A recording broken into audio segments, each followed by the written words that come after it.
मूढजगीः अनागमकृष्णा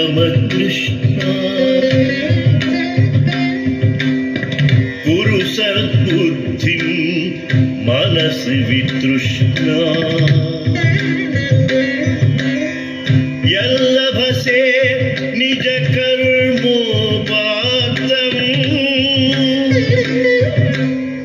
वित्तं तेन विनोदय चित्तम्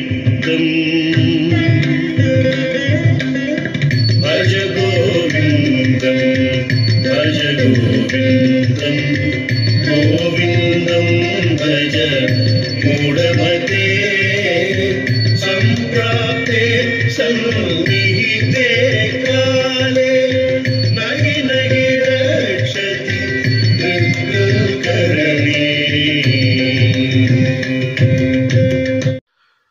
दर्शक बंधु समस्त को मोर अंतररू नमस्कार जनाऊँगी। आज शुभ मुहूर्त भज गोविंदम द्वितीय श्लोक पाठ करिबा। द्वितीय श्लोकटी एहिपरि मूढ़ जयि धनागम तृष्णाम कुरु सद्बुद्धिम मनसि वितृष्णाम यल्लभस्य निज कर्मोपातम पीतं तेन विनोदय चित्तम भज गोविंदम भज गोविंदम गोविंदम भज मूढ़मते। ठीक अच्छे, इस श्लोकर व्याख्या आम करवा केमती कौन तार अर्थ बुझा देखा। श्लोकटीर अर्थ यहीपरि, हे मूर्ख धन रोजगार और ताहार संरक्षणर व्याकुलता को दूर कर, मनरे भल भावना आण,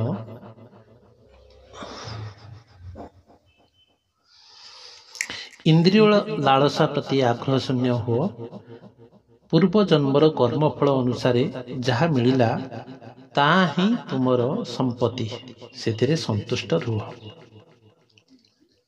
ठीक अच्छे, श्लोकर अर्थटी मो कहले एबे ताको टिके अधिका टिके व्याख्या करिबा। एटी कहुचे जे हे मूर्ख, मूर्ख माने कौन ना जे लोक निजर अज्ञानता जगो दुख भोग करे ताहाको मूर्ख कह जाए। अज्ञानता जो जानी नथिबा कारणरू जे दुख भोग करे ताहाको मूर्ख कह जाए। आमे भी मूर्ख कहीं आमे सी परमात्मा को न जानी कारणरू दुख भोग करुचे, तेणु आमे भी गोटे गोटे मूर्ख। ठीक अच्छे, तेणु एठारे आदिगुरु शंकर धनलोभी मनीष को संतुष्ट रहिबार कला शिखाउछथि। जेतिकी मिलिछि सेतिक नेकी खुशी होबाटा को आमे कोन कहूचे संतुष्ट कहूचे। तेणु जार चित्त संतुष्ट भाव रही से ही परमात्मा को अनुभव करने योग्य हो जाए। अब जे असंतुष्ट से निर्मल सुख स्वरूप प्रकाश स्वरूप परमात्मा को अनुभव करें नहीं। असंतुष्ट भाव मनर एक विचलित अवस्था। ये असंतुलित अवस्था किए बा परमात्मा को अनुभव करें। जेमिति अस्थिर जल जड़े व्यक्ति निजर प्रतिबिंब को भल भाव देखी पारे नहीं, सेमती जड़े असंतुष्ट चित्त गोटे असंतुष्ट चित्त धनलोभी चित्त से केबे भी परमात्मा को जानी पारे नहीं। इटा आम जीवन में अनुभव करुचे। मनीष जन्म हेबा परे बहिर्मुखी होता है। केमती ना आमे ठीक जन्म हेला परे परे आमे देखुचे जे खाद्य आमे केट मिलुछु बाहर मिलुछि। माँ पाखरु क्षीर पाउछु, पुणी धीरे धीरे बड़ेला परे बाहर खाद्य मिलुछि। शब्द भी बाहरे, बाप माँ भी बाहरे, है सब किछि बाहरे। एमिति धीरे धीरे आम मन भितर बहिर्मुखता सृष्टि हो जाए। ଯେ ସବୁ ବାହାରେ ହିଁ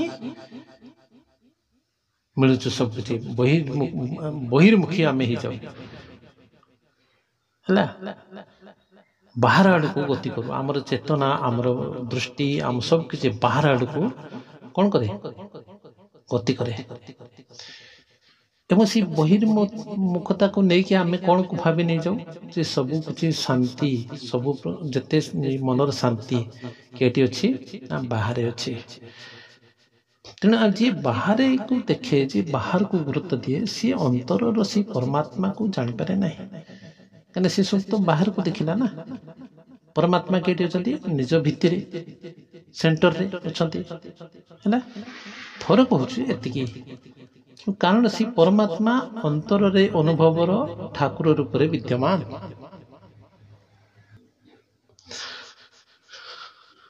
ଲୋଭୀ ବ୍ୟକ୍ତି ଯିଏ ବହିର୍ମୁଖୀ, ସେ କ'ଣ ଶାନ୍ତ ସ୍ୱରୂପ ପରମାତ୍ମାକୁ ଅନୁଭବ କରିପାରିବ କି? କେବେ ବି ସମ୍ଭବ ନୁହେଁ। ଯିଏ ବହିର୍ମୁଖୀ, ସେ ନିଜ ଭିତରର ପରମାତ୍ମାକୁ ଅନୁଭବ କରିବା ପାଇଁ ଅସମର୍ଥ।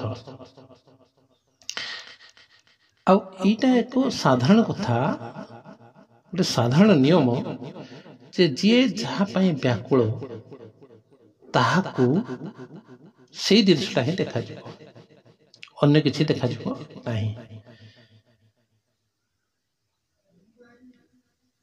କେମିତି ନା ଯେମିତି ଗୋଟେ ପ୍ରେମିକ ଗୋଟେ ପ୍ରେମିକାର ପ୍ରେମ ପାଇବା ପାଇଁ ସେ ପ୍ରେମିକାକୁ ଖୋଜି ବୋଲେ, କେଠି ବାହାରେ ସେ ଖୋଜି ବୋଲେ।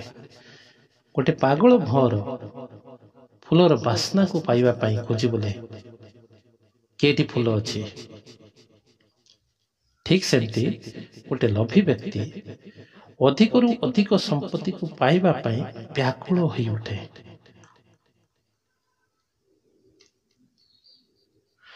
ତେଣୁ ଯିଏ ବାହାରର ବସ୍ତୁକୁ ଗୁରୁତ୍ୱ ଦିଏ, ବାହାରର ସମ୍ପତ୍ତିକୁ ଗୁରୁତ୍ୱ ଦିଏ, ସେ ସେଇ ଅନ୍ତରର ପରମାତ୍ମାକୁ ସେ କେମିତି ସେ ଖୋଜିବ? ତାର ଦୃଷ୍ଟି ସେବା ନିଜ ଭିତରକୁ କେବେ ବି ଯିବ ନାହିଁ।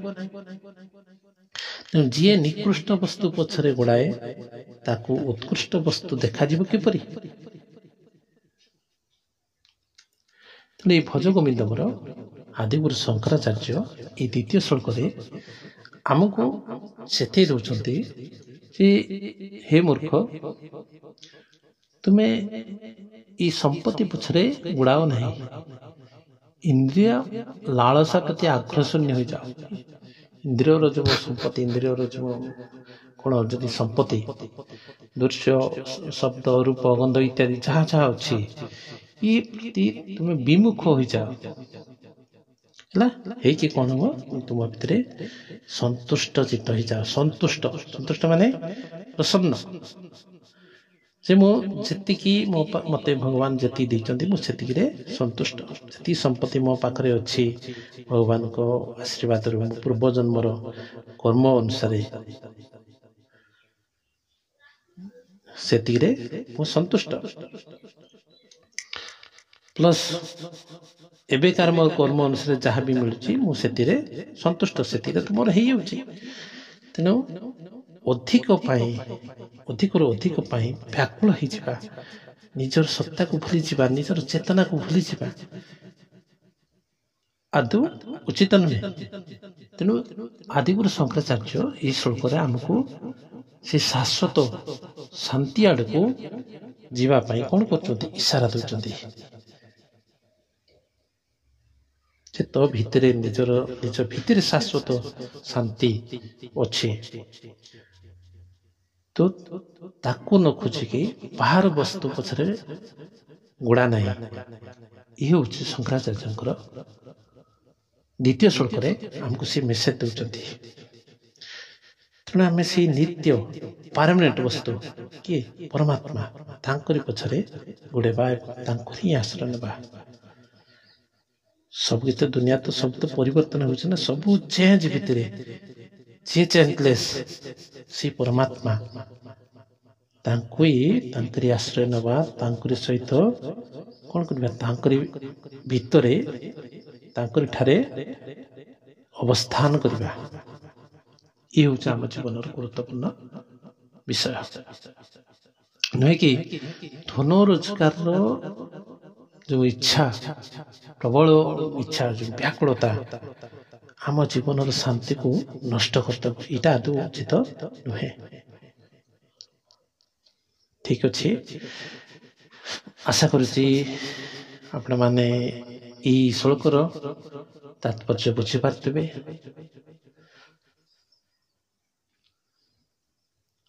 ଠିକ ଅଛି, ପରବର୍ତ୍ତୀ ସମୟରେ ଆମେ ନେକ୍ସଟ ଶ୍ଲୋକକୁ ପାଠ କରିବା। ଧନ୍ୟବାଦ।